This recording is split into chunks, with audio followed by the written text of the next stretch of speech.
Strengthening your pelvic floor muscles is essential for core stability, bladder control, and overall well-being. Here are 5 effective exercises to help. Pelvic tilt. Lie on your back with knees bent.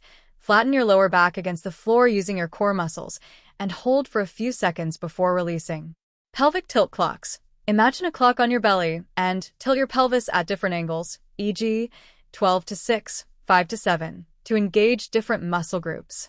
Ball squeeze. Place a ball or block between your knees, squeeze while holding a pelvic tilt, and progress by lifting your feet to 90 degrees.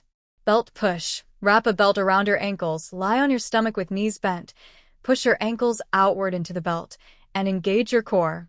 Squats. Perform controlled squats while focusing on engaging your pelvic floor muscles throughout the movement.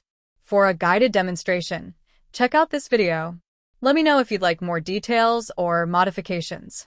Smiling face with smiling eyes.